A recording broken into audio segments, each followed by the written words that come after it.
Ini namanya diastema anterior dan deep bite, juga disertai dengan protrusi. Ini kasus yang kompleks.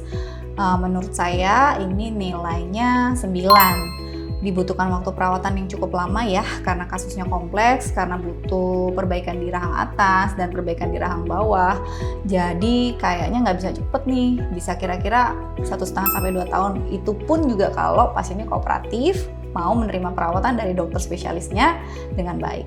Ini nggak terlalu kompleks, cuman yang bikin ribet dan agak sedikit rumit nih karena giginya gingsul, yang mana kita harus memasukkan ke lengkung rahangnya agar tidak terjadi flaring di bagian anterior.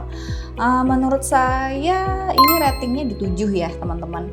Kalau rentang waktu kisaran harusnya di 1,5 tahun cukup untuk kasus yang seperti ini, bisa bagus.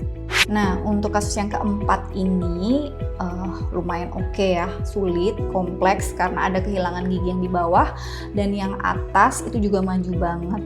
Jadi rentang case-nya saya kasih nilai 10 karena sulit banget ya. Jadi kalau dilihat dari klinisnya fotonya ini bisa sampai 2 tahun lebih.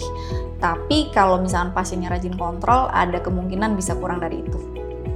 Nah, kalau kasus yang ini rumit-rumit gampang karena ada yang gingsul, ada yang masuk ke dalam gigi yang atasnya. Menurut saya ini nilainya 8 ya.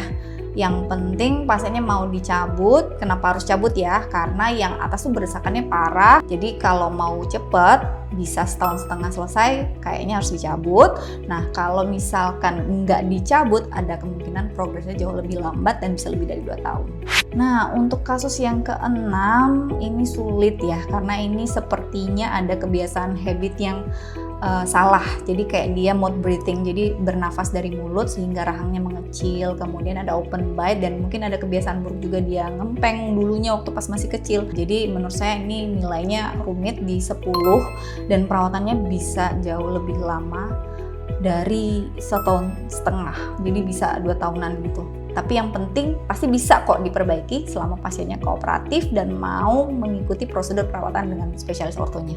Nah, dari beberapa kondisi gigi yang sudah saya jelaskan tadi, kondisi gigi kalian termasuk yang mana nih? Coba komen di bawah dan segera kunjungi FDC yang terdekat di kota kalian.